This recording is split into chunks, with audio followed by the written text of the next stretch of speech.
Well, all right, welcome back to As It Should Be. Paul Bertolino here, and, I'm back with another Ranking the Albums video. And, this time I'm going to be doing the albums of the Rolling Stones.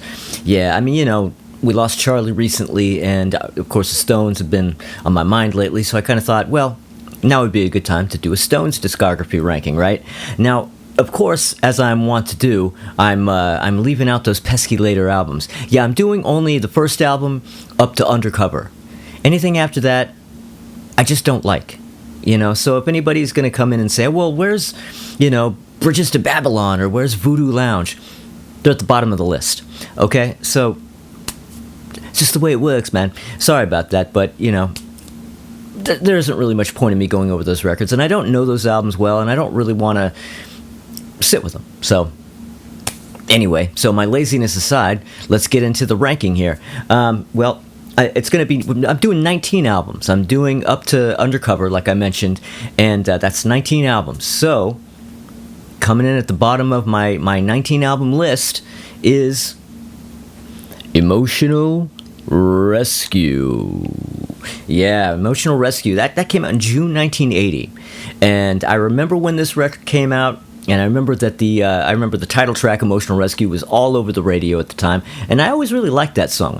To this day, that's my favorite song on the album, and I still really like that song, and, She's So Cold's a pretty decent single, and Let Me Go is a pretty good album track, but outside of that, this is a weak album.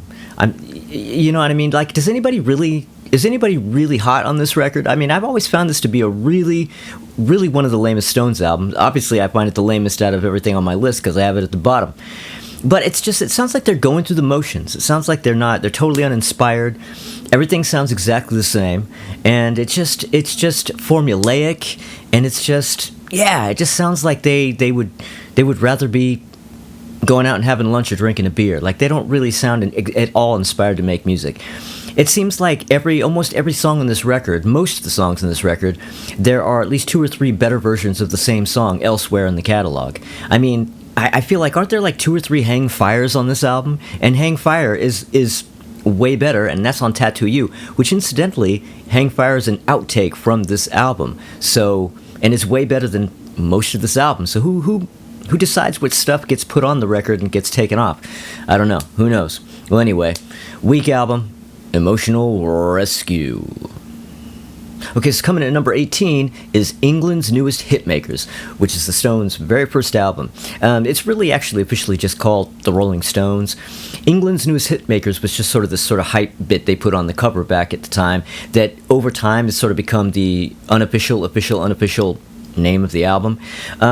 And this record is mostly covers. It's mostly R&B and blues covers. There's really only one original, I believe, right? Which is Tell Me. And great song. But most of it is just stuff that I'm not really that heavily into. I mean, the record's kind of great in its own way. It's like this sort of rough and ready young Stones ripping through their club, repertoire, really. Not Fade Away, opening track. Definitely my favorite track on the album. I already mentioned Tell Me, but I like Carol, and I like Route 66, and I Just Want to Make Love to You, and all that kind of stuff. I mean, there are certain tracks on it that I like, and overall the vibe of the record is really cool, but I've never really been that into these earlier albums that are mostly comprised of these covers. It's really when bands like this, like the Stones and and the Kinks and the Zombies and the Yardbirds and all these, start getting more and more into their original material. That's when things get really good. And the Stones are definitely no exception. I'm just never have really been big on those early blues and R&B cover albums. But as those kind of records go, this definitely has its charm, doesn't it, man? Okay, so coming in at number 17 is Undercover.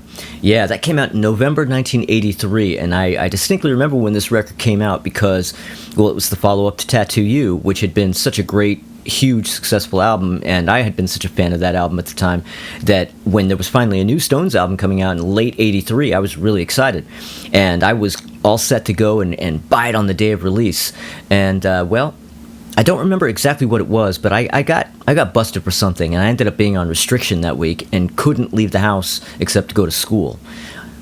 So I decided what I would do is I called on my friend Matthew Zerba, shout out to Matthew Zerba, and I gave him some money, and I said, and basically said, can you go to the record store, Eucalyptus or Rainbow, whichever one it was, and pick up the new Stones for me on Tuesday? And he's like, yeah, sure. So that day he went and bought the record, and he came knocking at the door and handed me my record, and there we go. I was in the Hoosgow, man. I was in jail, and I was unable to go to the outside, so I called on my buddies who were on the outside, and I got the goods. And well, it's hard to say I was disappointed with the record. I mean, I was only 13 when the record came out, so it was one of those things where I don't think I fully realized that it wasn't that great of a record. I liked it enough, but it definitely was nowhere near as good as Tattoo You. And over the years, I basically thought less and less of it, and in fact, it had been so long since I'd listened to it, when I started to make this list, the first thing I did was I put it at the bottom of the list, just sort of without even going back and listening to it. I was like, oh, Undercover's going to be at the bottom of the list. But I'll tell you something, when I went back, I decided to go back and listen and kind of get a fresh perspective. It wasn't nearly as bad as I remember. I mean, it's not great, it's still low on the list, but, you know, there are albums certainly that are, I mean, Undercover's worse, that's for sure. And, you know, but I've always liked the title track, Undercover of the Night. You know, Wanna Hold You, the Keith song is pretty good. Tie You Up, Too Much Blood. I mean, there's some songs that I like on it, but generally it doesn't quite hold up to the albums that come before it. And it's certainly no match for Tattoo You. All right, so coming in at number 16 is Black and Blue. Yeah, this came out in April 1976, and, well, this is an album that just like Undercover, this is one that I, for a minute there, thought would definitely go at the bottom of the list. Because, you know, I've never really liked this album much. I mean, I've been trying with this thing since I was 12, and it just hasn't stuck, because it's just mostly... It's just this sort of loose, jammy album it's a lot of groove and really short on memorable songs. And like the opening track is what's the opening track? Hot Stuff. Hot Stuff. You know, there's just nothing happening there. It's just this long sort of funky groove with no song. You know, Cherry O Baby is my least favorite song on the album. I'm not really big on reggae, but then you take the Stones during what I would consider a very uninspired period of their existence trying to do reggae, and, well, no thanks. But you say, well, you're talking awfully ill of this record, and you have it above all these other records that you spoke a little bit better of. Well, I kind of went back to it, and I gave it another listen and really kind of went through the songs, and I still consider it a pretty weak album and not a very memorable one. I mean, I feel like they're just really uninspired on this record, but there are songs on it that I like. I mean, Hand of Fate is my favorite song on the record for sure. I like Crazy Mama. Hey Negrita is really good. Memory Motel and Melody I kind of like, but yeah, Hot Stuff and Cherry O Baby are terrible, and just overall, the record is just weak. But I think one of the reasons why I put it above stuff like Undercover and, well, certainly Emotional Rescue is probably more because it has the 70s sound. The material may be kind of weak, but, you know, I'm a sucker for the 70s vibe. So, and I always love the cover. I think that's my favorite thing about the album, and I was really excited to get this record as a kid because I loved the cover so much. And in the end, it turns out the cover's the best thing about it. But, again, there's some good songs. Now, this is the first post-Mick Taylor album. It was recorded mostly as a four-piece. They were in between guitar players over the course of recording it. And, you know, they brought in several different guys on different songs, partially to, obviously, get other guitar players on the tracks, but also to kind of feel out how people worked with the band to try to figure out who they wanted in. One of those guys was Ron Wood, who ended up in the band. And by the time the record came out, he was in the band, and his face is on the cover. Anyway, we haven't got quite to the great stuff yet, but we will get there soon. Okay, so coming in at number 15 is 12 by 5, which is the Stones' second album. It's their second U.S. album. It's sort of a U.S. version, a full-length album, U.S. version of the UK EP 5 by 5. And, of course, you know, the U.S. came in and grabbed that EP and put singles and a bunch of extra tracks on it and made an album out of it. And I consider this definitely a step up from the first album, mainly because there's more original material on it, and I kind of like some of the covers better as well. But I mean, this has It's All Over Now, which is my favorite song on the album, and it has Confessing the Blues, Empty Heart, Time's on My Side, which is a great original track. And yeah, I mean, that's the thing about these earlier Stones albums. I feel like every album from the first album all the way up to Between the Buttons, every single album is notably better than the previous one. And, well, this is no exception. Better than the first album, 12 by 5. Okay, so coming in at number 14 is The Rolling Stones Now. Yeah, this album came out in February 1965, and it's the third U.S. album, and it's really a U.S.-only album. This is an album that U.S. London put together of tracks that had been out before on UK Stones albums, but hadn't been out in the US before. And, a couple of new material, a couple of new songs, a couple of new tracks. The Stones' original material is getting better. I mean, this album has Heart of Stone on it, which is, up to that point, I think probably their best original track, and certainly my favorite on this album. But there are other great songs on it, like Everybody Needs Somebody to Love and Down Home Girl. And yeah, I think this album is just a slight cut above 12 by 5, hence its placement just above it on the list. But yeah, really, really soon, the Stones are getting there. They're really getting to the spot where they're really the sweet spot. Things are getting better and better and all the time. Blah, blah. Cut. Things are getting better and better all the time. Okay, so coming in at number 13 is Goat's Head Soup. Yeah, this is the August 1973 follow-up to the epic Exile on Main Street. And a little bit of a letdown, I would think. I mean, it's not a bad record, but it is certainly nowhere near as good as like the 4, 5, 6 albums that came before it. At least that many. And, there's great songs on it. It's a record that I always it's always been kind of a weird record. I really don't, it has this weird thing about it that I can't put my finger on. One thing is it has a really weak opening track. I think Dancing with Mr. D is a really weak opening track. I like that track, but it needs to be somewhere else on the album. But other than that, I think side one's pretty solid. I mean, I really like, Heartbreaker and Angie and 100 Years Ago and Coming Down Again. All really great tracks. There's also Star Star, but there's also a lot of stuff that's not really all that memorable. And yeah, like I said, it's just really kind of a letdown after Exile. Now, Atlantic hadn't wanted to put out Angie as a single when this record came out because they wanted another Brown Sugar. And of course the Stones got their way, put out the single, and it became a huge hit. And, you record labels, you think you know, but you don't. But yeah, side A I think is far stronger. Side 2, good, but a little bit more forgettable. But this record has gotten better over time for me. It's one of those records that when I go back to it, it's always a little bit better than I remember it, but it's still not really one of the great ones. But, maybe give it a few more years and a few more tries, and it'll become one of the great ones, since it seems to be getting better over time. I don't know. We'll see. Okay, so coming in at number 12 is Some Girls. Yeah, Some Girls. This came out in June 1978, and man, I remember when this record came out. The summer of 78 would not be the summer of 78 without Miss You blasting on the radio 20 times a day. And strangely, I never got sick of that song. In fact, that's still to this day my favorite song on this album and one of my very favorite Stones tracks ever. And, but now, this record was something that they put together over the course of 1977 while it was looking like Keith Richards might end up in jail for years because he'd been busted in Toronto on heroin, a heroin thing. And, he was looking at maybe getting thrown in the hoosegow for who knows how long, and Mick was desperately trying to get this record put together. Like, he was the one who was kind of spearheading this whole thing, who was leading the pack. And, this is sort of the New York album. Like, that's kind of because that's where his head was at the time. It's a little bit of disco thrown in there. There's a little bit of a punk influence. I wouldn't say there's actual punk tracks on it, but there's some punk influence in addition to disco influence. It's a really weird album in that way, but it works. And this has always been a highly regarded Stones album. Everybody really loves it. I mean, I think a lot of people would say that I have it really low on the list at merely number 12. But, the fact of the matter is that as much as I like this record, I had to kind of be real. I think initially I did have it up higher on the list, but I decided I had to kind of be real with myself and realize I don't really like it as much, I think, as everybody else does, or as much as I should.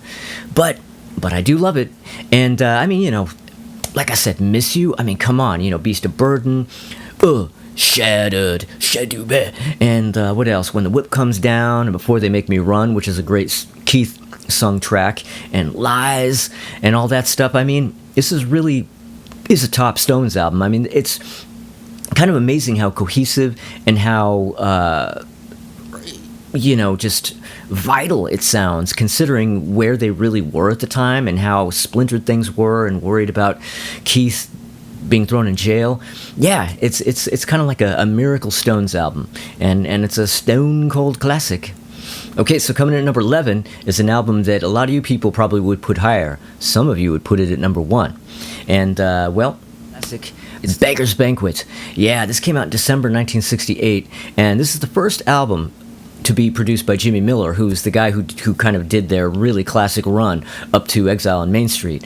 And, I mean, this is an album that it's been a long journey between me and this album. I originally had this even lower on the list than I have it now, but I really only have just started to find my way with it.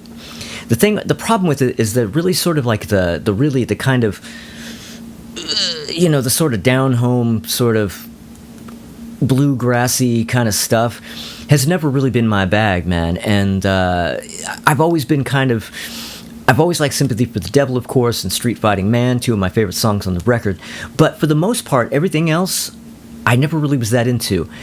But as time goes on, and I just started listening to it again when going over things for this list, and it's really starting to sound a lot better to me now. I mean, No Expectations, Jigsaw Puzzle, Salt of the Earth, Stray Cat Blues. It's definitely. I'm only just now. You're witnessing it as we speak. I'm finally starting to get this album. Now, I also would say that this is the first album where the Stones finally become the good and proper Stones, because everything up to this point they're trying to find their way. Initially, they're doing their blues thing and their blues and R&B covers thing, and then they kind of go through a period where they're trying to be the Beatles, and it's really on this album where they kind of arrive at the Stones thing. And and I'm only just now starting to really genuinely appreciate it, and better late than never. Okay, so coming in at number 10 is Tattoo You. Oh yeah, the classic Tattoo You. Now this came out in August 1981, and boy do I remember when this came out. I mean, this thing exploded. I mean, I was talking about how you heard Miss You 8 times a day on the radio. Well, that's nothing compared to Start Me Up. I mean, I was hearing that in my sleep during 1981, and probably 82 too. But really loved this album. I mean, I'm trying to remember if I had my own copy of it at the time. My Aunt Patty had one. This is one of those records that everybody had, so I definitely had one at my disposal that I listened to quite often, and I really, really loved it, and it still really holds up, and it's really kind of amazing what a classic album that holds up over time this really is, because it's really just a collection of outtakes. The Stones were about to go out on tour, but they wanted to tour on an album. It was weird.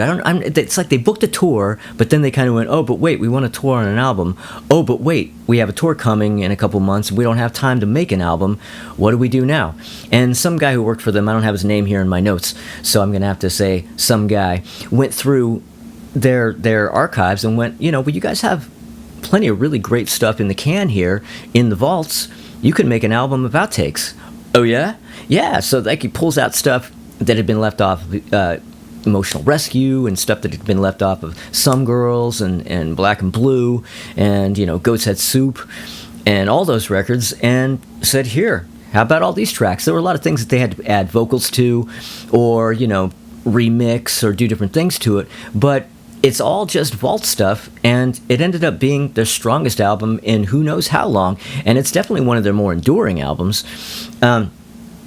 I mean, Waiting on a Friend, that's my favorite song on the album. What a song. And Start Me Up, of course, and Hang Fire, and Slave, and Heaven, and Tops, and I mean, really, I don't think there's a bad track on that album. Yeah, there you go. Okay, so coming in at number 9 is Out of Our Heads. Now, this album came out in July 1965. It was the 3rd UK album, but it's the 4th US album, coming in after the Rolling Stones Now, and continuing on that trend they have of being just a little bit better than the previous album. The original material is really, really starting to get good at this point. I mean, you have The Last Time and Satisfaction and Play With Fire, and but then you have great stuff like Mercy Mercy and That's How Strong My Love Is, and man, yeah, that's just. I think this is one that I think. When I was younger, even when I was younger and really, really wasn't getting into the early albums, even less so than I do now, this is one that stood out as one of the better albums, and it's actually one of the better album covers too. So, yeah, there you go.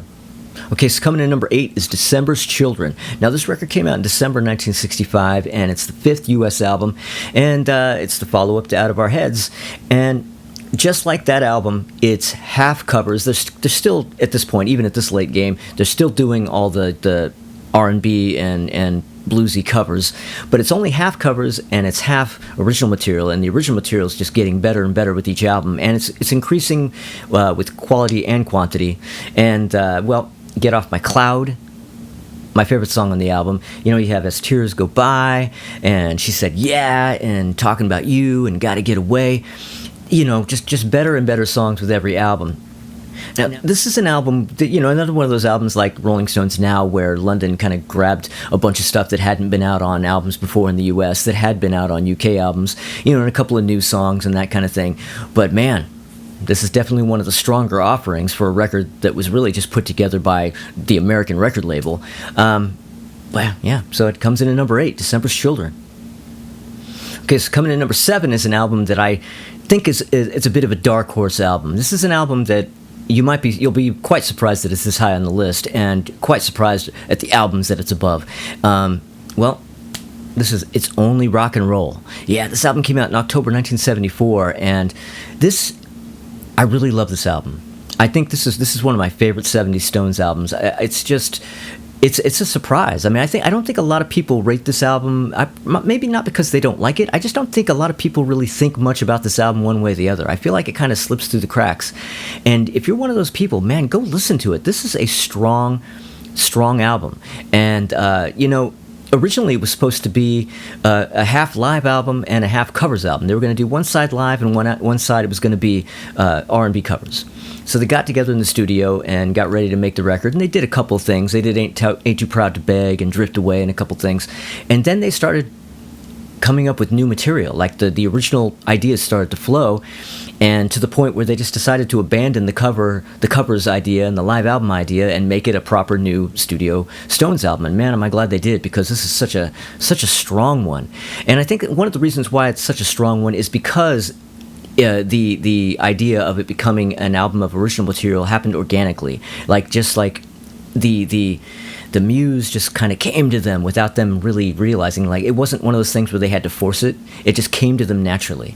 And man, there's just so many great tracks on it. I mean, If You Can't Rock Me, one of the great opening Stones tracks. I say again because I said that about December's Children, but yeah, If You Can't Rock Me is such a kick-ass Stones opening track. And you have Time Waits for No One, which is, oh my god, one of my favorite Stones tracks, and Fingerprint File, and the title track, of course, and Dance Little Sister, and Short and Curly's, and I already mentioned Ain't Too Proud to Beg. They ended up putting that on the record, and that's one of the better Stones covers, I think, and one of the better covers that they've put on one of their albums. I think that one's really great, and the cover is actually done by Guy Paylard. I have to look at my notes here. I had it written out phonetically because I didn't know how to pronounce it. But anyway, so he did the cover for the album, but he also did the cover for Diamond Dogs. So, yeah, and honestly, I like this album better than Diamond Dogs. Yes, I said it. Don't come at me. All right, anyway, so yeah, it's Only Rock and Roll. Okay, so coming in at number 6 is Exile on Main Street. Oh man, talk about an album that's way too low on the list. I'm sure it's much higher on yours. Let me know in the comments. Anyway, this came out in May 1972. The Stones were on tax exile. They all moved to the south of France, and that's where they made this record. They all sort of got together at Keith's house, and that's where they set up shop. They had their mobile recording unit they brought over there, and yeah, they kind of stayed there for however long months at a time recording this record. And, but it was just peak debauchery at this time because, you couldn't keep a handle on any of them. And half the time, most of the people weren't even in the studio. You kind of would have Mick and Charlie and, who else? Okay, maybe one or two other people. Okay, well, you're not even in the band. Well, you come and play on the tracks. And it just kind of ended up being this sort of mess in terms of how they went about recording it.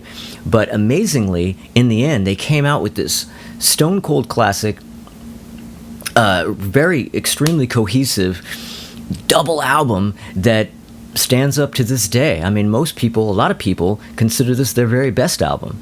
And, I love this one, but I mean, obviously I have 5 other albums that I put above it, but that's just the thing. That's the thing about the Stones. They'll have an album that's this good and this classic, and there's still 5 above it. But I mean, God, what is there? There's Rocks Off is my favorite track on the album, and that's the opening. You have Rip This Joint and Tumbling Dice and Happy and All Down the Line and Soul Survivor and Ventilator Blues. I mean, I could just go on. And yeah, Exile on Main Street. I mean, you know it, you love it, and you probably have it higher on your list. Okay, so coming in number 5 is their Satanic Majesty's Request. Now, this came out in December 1967, and this is pretty much the peak of the Stones trying to be the Beatles.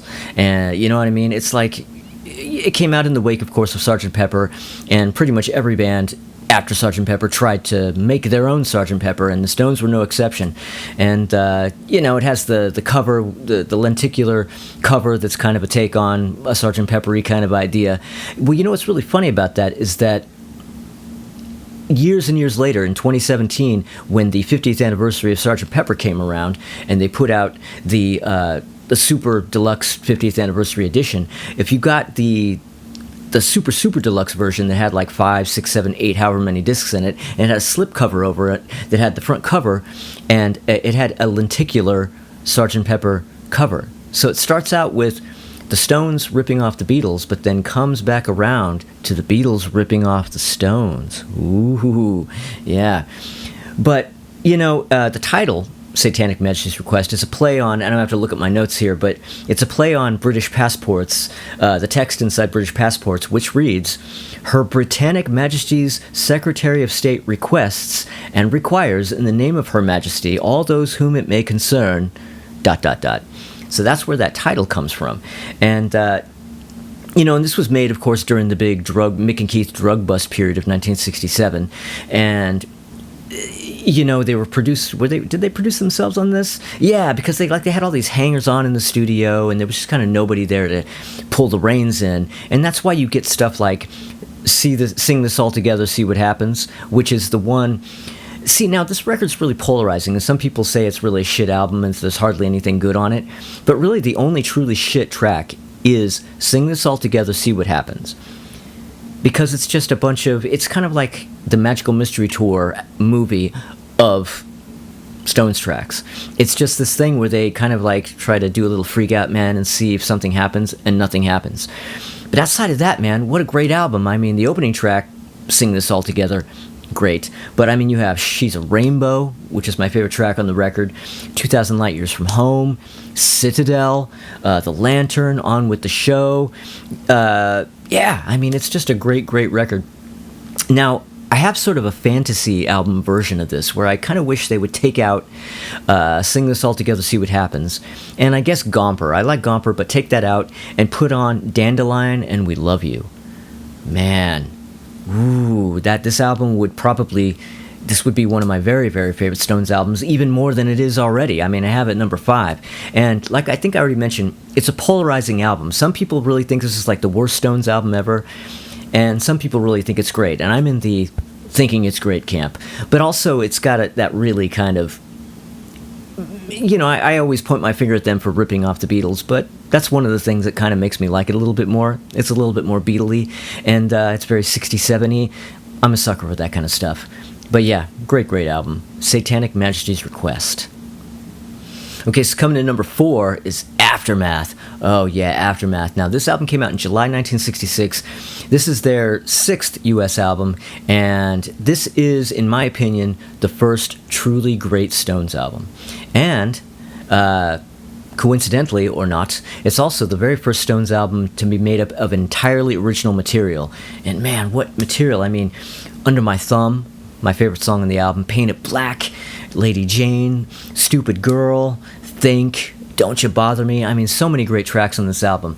I mean, this is the moment, I think, where they truly are able to compete with the Beatles, in my opinion. Because up to this point, I mean, when you're putting stuff like Little Red Rooster and, and Route 66 and that kind of crap on your albums, I'm sorry, it's just no contest. The Beatles are just smoking you. But when you get to the point where you're doing Aftermath, this is where they become contenders as far as I'm concerned. And now, I do think, as great as this album is, it could be even better. And now, the UK version of the album has Mother's Little Helper and what was it? Out of Time. Now, personally, I would do like if my sort of fantasy version of this album would be to dump Going Home, which is which is the one really lame track on the album, and it's like 11 minutes long.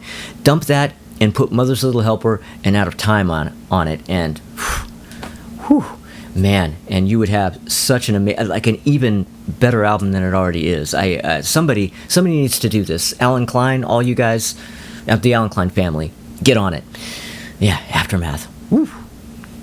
Okay, so coming in at number 3 is Let It Bleed. Ooh, oh, I know. It's only at number 3. Now, see, this is one of those albums. I think really the top 6 albums on this list really all are kind of number 1. They all deserve to be number 1. Let It Bleed most certainly does. And, a lot of you people, I'm sure, have this at the top of your list. Let me know in the comments. So, this album came out in December 1969. And over the course of the making of this album, they fired Brian Jones, brought in Mick Taylor to replace him, and Brian Jones died. And this is all over the course of the making of this album. And my God, what an album it is. I mean, opening with Gimme Shelter. I mean, come on. That's by far my favorite song on the record. And, Live With Me, Monkey Man, You Can't Always Get What You Want, Love in Vain, Midnight Rambler. I mean, the list goes on. And now, it's really interesting to note that there are no singles from this album. Yes, you've all heard Gimme Shelter on the radio a million times. I mean, You Can't Always Get What You Want. And a lot of people probably think those are singles. I mean, I thought You Can't Always Get What You Want was a single, right? Not a single. It's just been played on the radio to death from the moment I was born. I was born in 69, and so for my entire life, yeah, it's just you've heard it on the radio every day. Not a single. All just album tracks, but that's just how classic a record like this is. Yeah. Okay, so coming in at number 2 is Sticky Fingers. Yeah, yet another album that should be number 1. And, it's one of those albums that, depending on what day it is or what year or what month, I could almost put it at number 1, but it never really quite makes it because of the one I actually have on number 1. But man, this came out in April 1971, and it's the very first album on their Rolling Stones label. And this was after they kind of broke away from Alan Klein, and they're really, really just in the thick of just like making the most classic Stones albums at this point. And this is actually the first Stones album to go number 1 in both the UK and the US, if you can believe it. And I mean, it certainly deserved to go number 1 everywhere.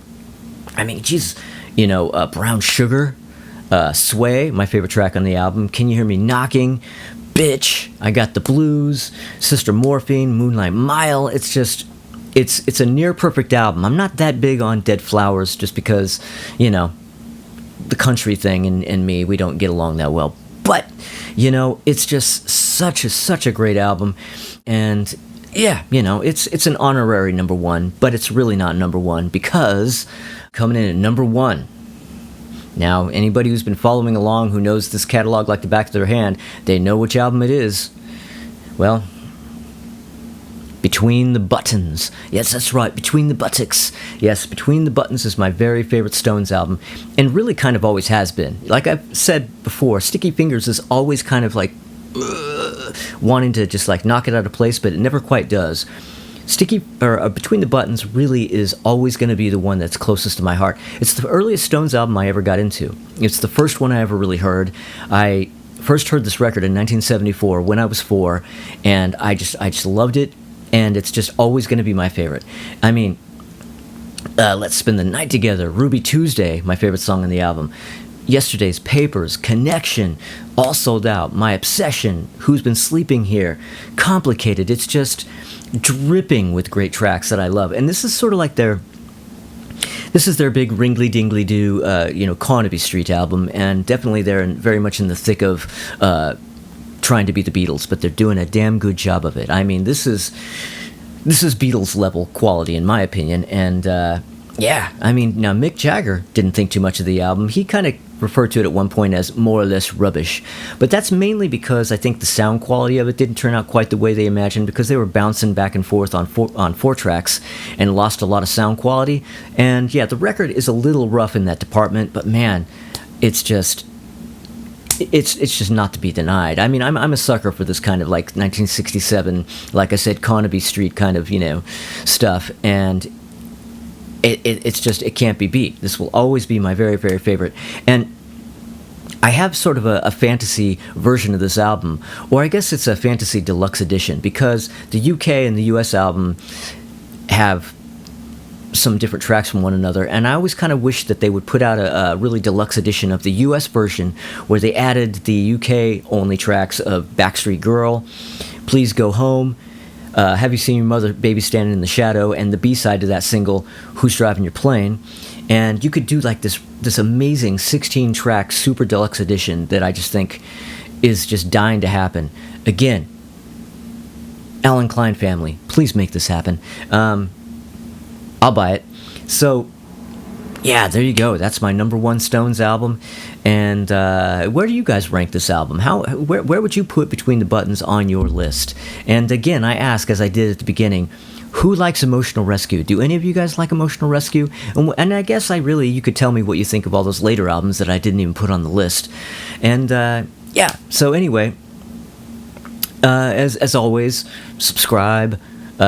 Click the little bell when you do so you can get notifications, and comment and like and all that stuff. And I will see you later on in the week where I will be counting down my top 20 favorite Stones songs. Yeah, so it's going to be like Rolling Stones week, okay?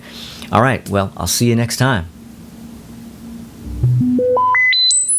Now, this is an album where I don't know what else I'm going to say about it.